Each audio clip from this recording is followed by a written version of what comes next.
Hi నమస్తే welcome స్వాగతం సుస్వాగతం.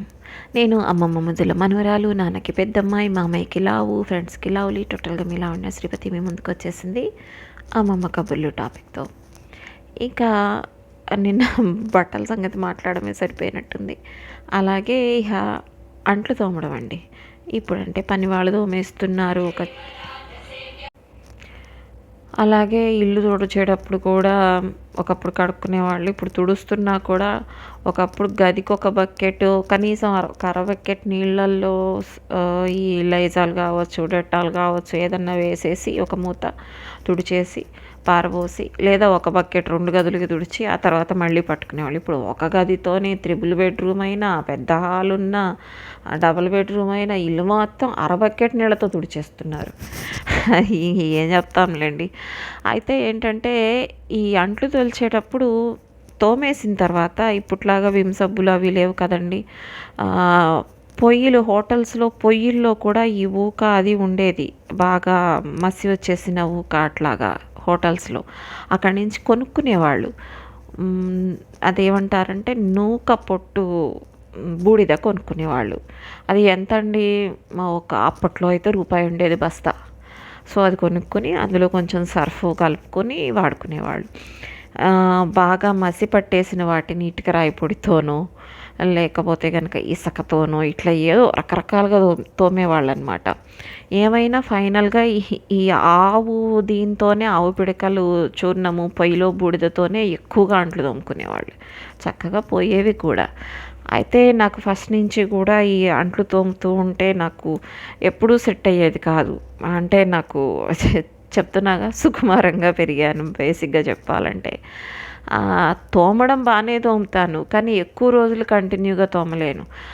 అలా అమ్మమ్మ వాళ్ళ ఇంట్లో మా అమ్మమ్మ పాపం తోముకునేది, కానీ అమ్మ వాళ్ళ ఇంట్లో కూడా అంట్లేం తక్కువ ఉండేవి కాదు. మీతో చెప్పాను కదా, ఎప్పుడు 10 మందో 8 మందో ఉంటూనే ఉండేవాళ్ళు అనమాట. సో అంతమందికి అనని కంచాలు కడగడం, ఆకులు అనుకోండి, పోనీ కంచాలు కాకపోయినా వంట సామాన్లు, కాఫీలని, పాలని, మజ్జిగలు తాగడం ఎక్కువ ఉండేది ఆ రోజుల్లో. ఆ మజ్జిగ జిడ్లు పోయేటట్టు కడగడాలు, అబ్బో ఇవన్నీ రకరకాలుగా ఉండేవి కదా. సో మా పెద్ద చెల్లెలండి, అది పని రాక్షసి అంటాం దాన్ని. చిన్న చెల్లెలు చేయదని కాదు, అది కూడా బాగా చేస్తుంది. కానీ అది అప్పుడు బాగా చిన్నపిల్ల కదా చిన్న చెల్లెలు. సో మా పెద్ద చెల్లెలు అనమాట, ఎంత ఫాస్ట్గా తోమేసేదనండి. తోమేసేసి మారు తొలవడం అంటారనమాట. అంటే ఏంటంటే ఒక చిన్న గిన్నె పెట్టుకుంటారు. ఆ గిన్నె పెట్టుకుని తోమిన 4-5 అంట్లు తోమంగానే తోమినట్టు. ఇప్పుడు కనుక మనం సబ్బుతో తోముతుంటే ఎలా పోకుండా ఉంటాయో, పొరపాటున ఎక్కడన్నా ఇదవకపోతే లిక్విడ్ వేరు, మళ్ళీ లిక్విడ్ కనిపించకుండా అందులోనే ఉండి అది మనకి లోపలికి వెళ్ళిపోతుంది. కానీ సబ్బు కనీసం తెలుస్తుంది మనకి, తెల్లగా చారికలు వదలకపోతే కనిపిస్తాయి.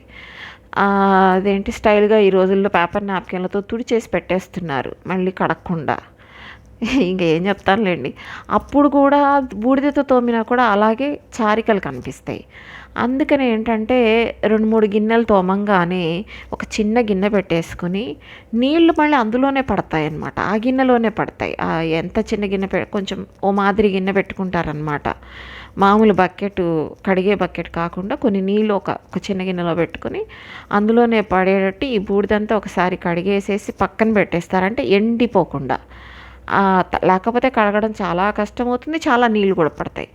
అలా పెట్టేసేది మా చెల్లి. నేను వచ్చి నీళ్ళు కొట్టుకుని తెచ్చుకుని మిగతా నీళ్ళు నేనేం చేసేదాన్నంటే, ఈ లోపల ఫస్ట్ నేను చాలా పెద్ద ప్లేస్ ఉండేదండి బయట, వాకిలి కాకుండా ఇంట్లో కూడా. సో ఇదంతా ఫస్ట్ ఆకులు రోజు పడేవి, ఊడ్చేసేదాన్ని పుల్లల చీపురుతో. ఆకులు మిగతా అంతా మట్టి, అది ఊడ్చేందుకు ఏమీ ఉండదు. ఈ చెత్త ఏదైనా పేపర్లు పిల్లలు చెల్లెళ్ళు వాళ్ళు పడేసినవో, లేకపోతే ఇదివరకు వేరుశనక్కాయలు ఇట్లాంటివి తింటారు కదండి, డస్ట్బిన్లు పెద్దగా ఉండేవి కాదు కాబట్టి అవి ఎక్కడ ఎవరు వేయరు. ఎక్కడ కూర్చొని మంచం మీద కూర్చొని కబుర్లు చెప్పుకుంటూ తింటున్నారో ఆరు బయట మంచాలు వేసేసుకుని ఆ మంచాల పక్కనే పడేస్తారనమాట. సో అవన్నీ ఊడ్చేసేసి ఆ పోగు అనేది చాటలోకి తీసేసేసి నేను చేత్తో ఎత్తను, లేదా మా చెల్లి వచ్చి ఎత్తేదనమాట. ఆ తర్వాత ఈ లోపల ఇదేం చేసేదంటే ఆవు పేడ తీసుకొచ్చి కళ్ళాపి అంటారనమాట, బకెట్ నీళ్ళల్లో కలిపేసేసి కళ్ళాపి చల్లేస్తే కళ్ళాపి చల్లేసి మేడం గారు అంట్ల దగ్గరికి వచ్చి కూర్చునేది. నేను ఇక వరుసగా ముగ్గులు వేసుకుంటూ వెళ్ళేదాన్ని. ఒక 10-15 ముగ్గులు ఉండేవి, చివరి నుంచి ఆ చివరి దాకా, ఆ గుమ్మం దగ్గర ఈ గుమ్మం దగ్గర వాకిల దగ్గర అనుకుంటూ. అట్లా అన్నీ వేసేసుకుని నేను వచ్చేలోపు ఇది తోమి మారుదొలిచి పెట్టేదన్నమాట. అప్పుడు ఇక నేను వాటిని నీట్గా బాగా కడిగేసేసి ఏదన్నా పోకపోతే చూపించి, దాన్ని పోకుండా ఉండవు అసలు, సపోజ్ పాల గిన్నెలు విరిగిపోతాయి కదా పోకపోతే. సో అలాగనమాట, అవన్నీ ఇచ్చేసి అట్లా చూసుకొని జాగ్రత్తగా ఇక చోట బోర్లించేసేసి స్నానానికి వెళ్ళిపోయేదాన్ని. అట్లా అనమాట. ఇక మా అత్తయ్యలు ఉండేవాళ్ళు, వీళ్ళు ఏంటంటే ఆ జడేస్తారండి చాదస్తంగా, దువ్వి దువ్వి దువ్వి దువ్వి ఎంత దూతూనే ఉంటారు. నా జుట్టేమో అణగదు, గిరజాల జుట్టు. సో అదేమో ఇలా లేస్తూ నేను దూతూనే ఉంటారు వాళ్ళు, ఇది లేస్తూనే ఉంటారు. దీని జుట్టు తొందరగా అవ్వదు జడేయడం అంటారు. ఎలా అవుతుంది, మీరు వదిలేయాలి దాన్ని, వదిలేవాళ్ళు కాదు, దాన్ని ఎలా అయినా అణచాలనేది. ఇది ఇంతకంటే పొగరుగా నుంచునేది జుట్టేమో. సో మొత్తానికి అలా జడలేసి నా జడ మాత్రం ఎలా వేశారో అలాగే ఉండేది. నెక్స్ట్ డే మార్నింగ్కి కూడా ఆఖరికి ఒక కుచ్చి ఊడడం కానీ, పైన రిబ్బన్ ఇలా కట్టేవాళ్ళు. అంటే జుట్టు పొడుగుగా కనిపిస్తే దిష్టి తగులుతుందిట. అందుకని ఏం చేసేవాళ్ళండి, ఎవరికైనా సరే మా ఇంట్లో అందరివి పొడుగు జుట్లే కాబట్టి ఇలా రెండు వైపులా ఒక జడ వేయనిచ్చేవాళ్ళు కాదు. మీకు ఇంతకుముందు కూడా చెప్పినట్టు నా అమ్మమ్మ కూడా ఇష్టపడేది కాదు. ఒక జడ వేసుకోకూడదుటండి, అలంకారం చేసుకోకూడదు అన్న రోజుల్లో తప్ప ఒక జడ వేసుకోకూడదుట అప్పట్లో కూడా. ఆ జడని వేరే రకంగా వేసుకోవాలట. అంటే ఒక జడ వేసుకోవడం వేరు, ఎట్లా అంటే స్టైల్గా వేసుకోవాలట ఒక జడ ఉంటే కూడా.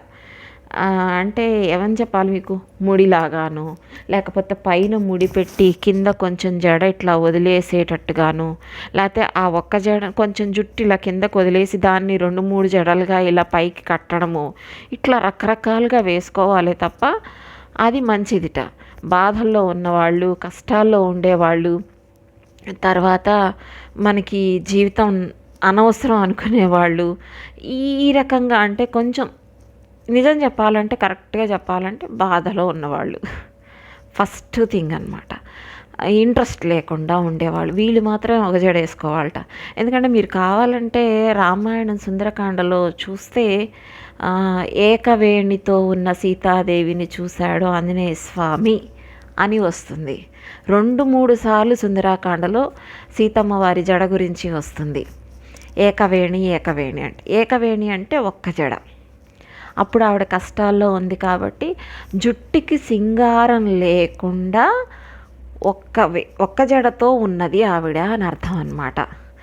అందుకని వేసుకోకూడదట, అందుకని వేసుకొని ఇచ్చేవాళ్ళు కాదు.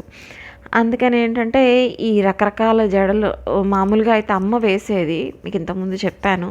కానీ మామూలుగా స్కూల్కి వెళ్ళాలంటే కనుక ఇలా పాపిడి తీసి 2 జడలు వేసి, ఆ 2 జడలు కూడా మళ్ళీ పైకి కట్టడం కూడా ఏదో సగానికి ఇలా కట్టడం కాదు, ఇలా రింగులు తిప్పి ఏదో 9th క్లాసు 10th క్లాస్లో తప్ప 9th క్లాస్ దాకా కూడా ఇలా రింగులు తిప్పి ఒక 2 వైపులా 2 కుప్పెలేవో ఉన్నట్టుగా ఇట్లా ఇంతలావు, పైగా నాదేమో ఇంతంతలా ఉంటుంది.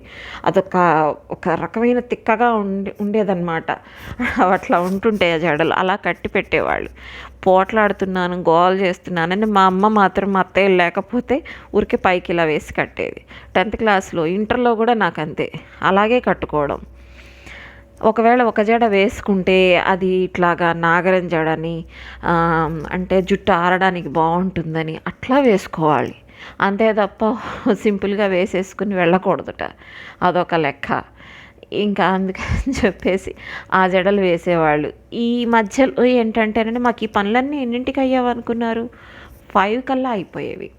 అయితే మా చెల్లేమో స్నానం చేసేది కాదు, నా స్నానం కూడా అయిపోయేది 5 కల్లా. అమ్మమ్మ దగ్గర అలవాటు కదా, సో 5 కల్లా స్నానం కూడా అయిపోయి ట్యూషన్కి వెళ్ళేవాళ్ళం.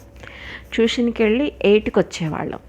8కి వచ్చి అప్పుడు ఇంకో రౌండ్ అంట్లు ఉంటే కడిగేసేసి, ఏదైనా అమ్మ పెట్టింది తినేసేసి బాక్స్ తీసుకుని స్కూల్కి వెళ్ళేవాళ్ళం. ఇలా ఉండేది మా ప్రొసీజర్. ఆఫ్టర్నూన్ నుంచి తర్వాత చెప్తాను, అదే ఈవినింగ్ నుంచి. వీడియో లైక్ చేయండి, షేర్ చేయండి, ఛానల్ని సబ్స్క్రైబ్ చేయండి. Thanks for watching. టాటా.